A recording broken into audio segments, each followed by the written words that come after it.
Donc, je suis Rachel Trèves, je suis psychologue, clinicienne et je me suis spécialisée dans les questions autour de la procréation médicalement assistée. Donc j'ai commencé à travailler dans l'équipe du professeur Friedman à l'hôpital Antoine Béclair il y a plus de 10 ans maintenant. Et après, je suis partie travailler à l'hôpital Cochin, au CECOS, c'est-à-dire au Centre d'études et de conservation des œufs et du sperme. Et depuis quelques années, maintenant, je travaille principalement en activité en libéral à mon cabinet. Et je reprends une vacation à Cochin là prochainement.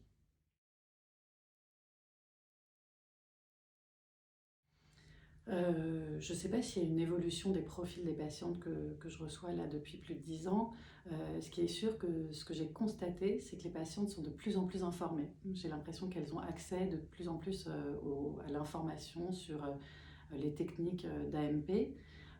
Ce que je peux constater aussi, c'est peut-être qu'il y a de plus en plus de femmes célibataires qui viennent me voir en consultation, peut-être aussi des patients qui se recomposent en famille recomposée. Donc ça, c'est des nouveaux profils aussi qu'on voit de plus en plus apparaître. Et donc des patientes aussi qui sont un peu plus âgées, puisque c'est des familles, des deuxièmes familles. C'est de plus en plus de patientes qui viennent au cabinet ont 40 ans et voire même un peu plus. Donc effectivement, c'est des désirs d'enfants un peu plus tardifs.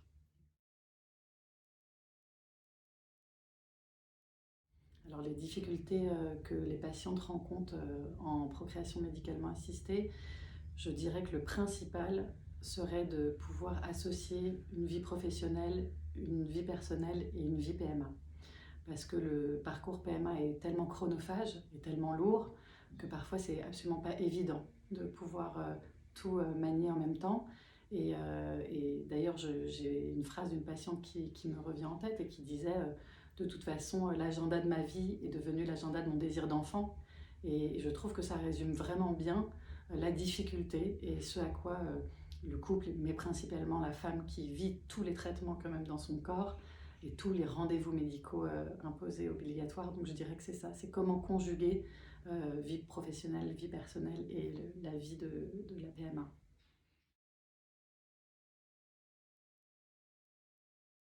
Alors en tout cas moi en tant que psychologue, effectivement dans mon cabinet je reçois de plus en plus de patientes qui ont ces projets de maternité solo.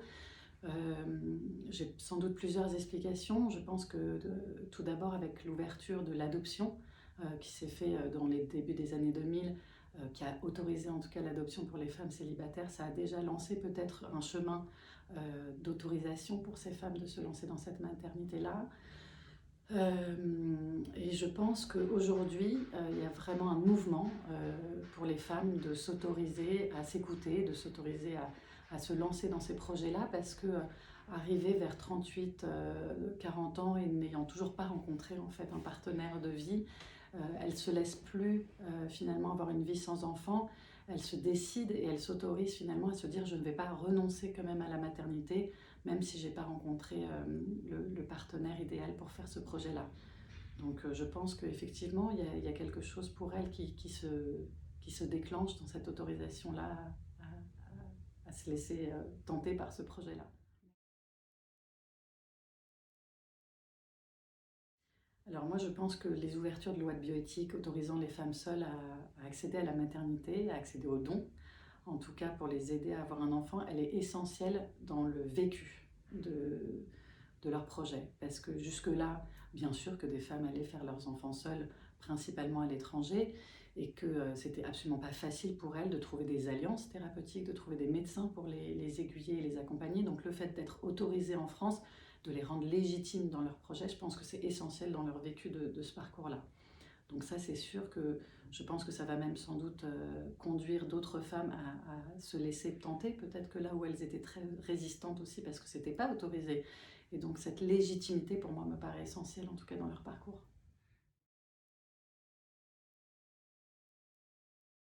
Alors tout d'abord, quand on arrive dans son parcours à avoir besoin d'avoir recours aux dons d'ovocytes ou aux dons de gamètes, je pense que c'est absolument pas facile.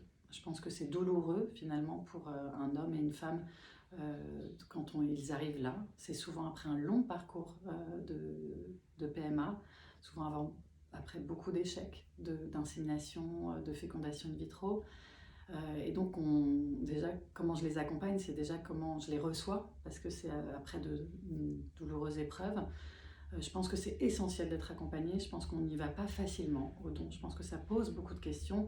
Et donc, je dirais que tout mon travail, c'est déjà de les accompagner dans ce passage-là, qui est vraiment absolument pas facile.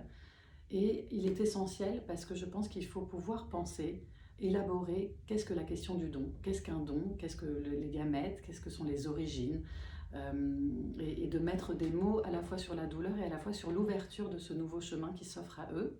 Donc toutes ces questions-là, elles sont à élaborer et elles sont à penser avant de se lancer dans ces démarches-là. Parce que je pense qu'en fait, la médecine offre cette possibilité-là de finalement pouvoir être parent malgré cette stérilité, mais je ne pense pas que tout le monde puisse aller au don. Je pense que chaque personne peut avoir des résistances, et je pense qu'elles sont à écouter. Je ne pense pas que parce que la médecine offre ce possible, qu'il est obligatoire de se lancer dans ces chemins-là. Et c'est ça aussi que j'accompagne avec ces patients-là, c'est de penser que est-ce que c'est possible pour eux et que ce n'est pas une obligation. Je pense que quand on est une femme, quand on est un homme, quand on a un couple et qu'on a un fort désir d'enfant, c'est très difficile de ne pas aller jusqu'au bout. C'est très difficile de ne pas se lancer dans ce parcours-là et que c'est finalement au fur et à mesure qu'on se rend compte des difficultés que ça engendre. Qu'au début d'un parcours, ils sont souvent confiants, ils ont souvent tellement envie, ils sont portés par ce désir-là.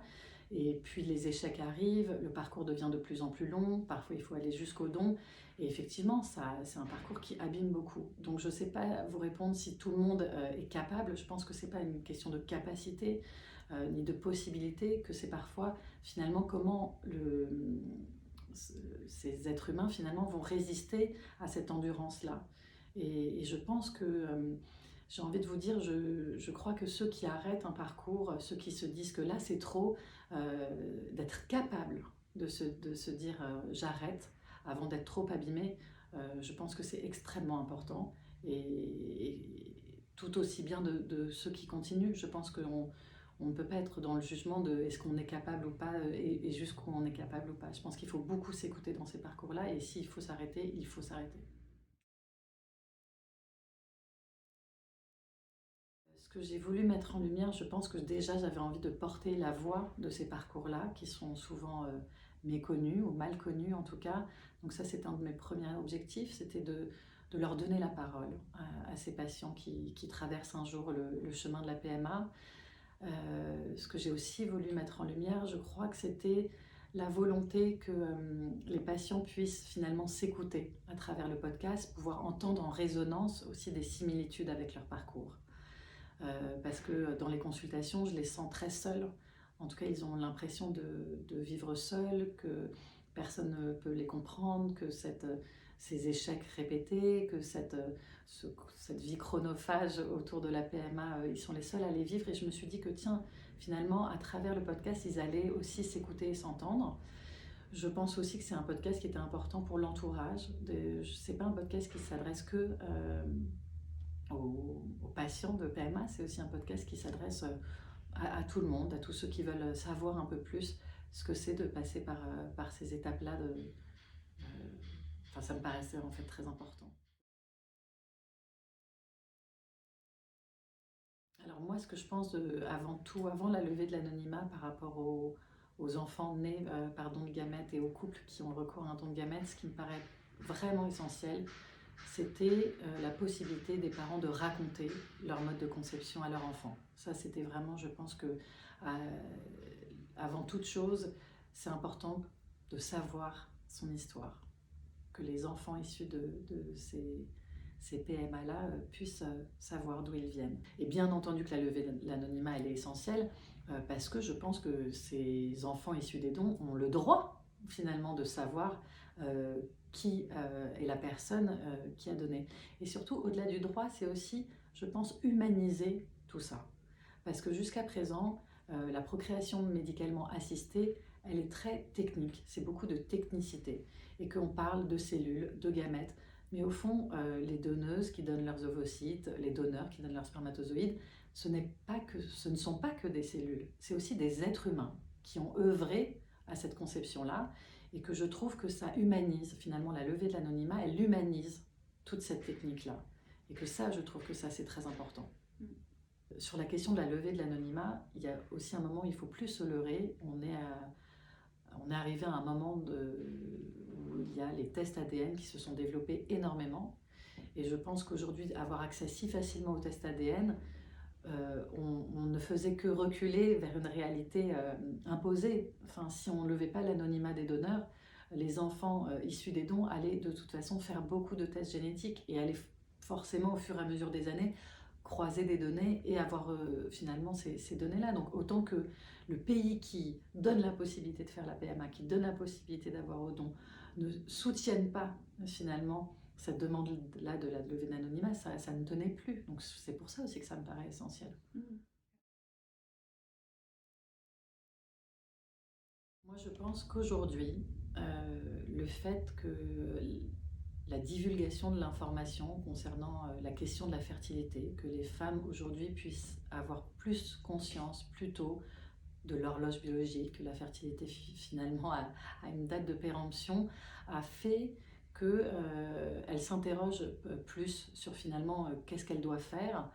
Et la pression finalement autour de 30 ans de faire un enfant alors qu'elles n'ont pas de partenaire, ça devient très compliqué. Mais peut-être que finalement la société s'en est emparée de ces questions-là. Et je crois que l'ouverture des lois de bioéthique concernant la congélation ovocytaire va dans ce sens-là. Et je pense qu'effectivement, la vie sociétale a changé, que les femmes font et les couples font leurs enfants de plus en plus tard, et qu'il a fallu trouver finalement des solutions vis-à-vis de cette évolution sociétale. Et que les femmes aujourd'hui vont finalement s'interroger sans doute différemment, c'est-à-dire que peut-être que vers 30-35 ans, n'ayant pas rencontré un homme ou n'ayant pas en tout cas de désir d'enfant immédiat, peut-être qu'elles vont alors se questionner sur le fait de congeler leurs ovocytes pour pouvoir garder ce projet-là pour plus tard. Là où aujourd'hui, effectivement, les femmes qui arrivent dans mon cabinet avec un désir d'enfant, mais finalement elles sont à l'aube de leurs 40 ans ou elles ont 40 ans passés et qu'elles se retrouvent à devoir passer par la PMA ou à devoir avoir recourir au don ou cette maternité en solo via un double don, finalement peut-être que ça va permettre aux femmes soit de s'interroger sur leur désir d'enfant et peut-être de mettre en place un parcours, si elles sont en couple, de se lancer dans un projet de bébé immédiat, soit peut-être d'avoir la possibilité de congeler leurs ovocytes pour pouvoir en tout cas préserver quelque chose. Alors je pense qu'il faut quand même mettre des guillemets dans tout ça parce que c'est pas parce qu'on congèle ses ovocytes que c'est sûr qu'on a un bébé à la fin. Donc il faut aussi manier cette ouverture de loi et ce possible toujours avec précaution en tout cas. Et qu'il reste évident que je pense que la maternité le plus simple possible est une maternité qui ne se fait pas trop tardivement, en tout cas.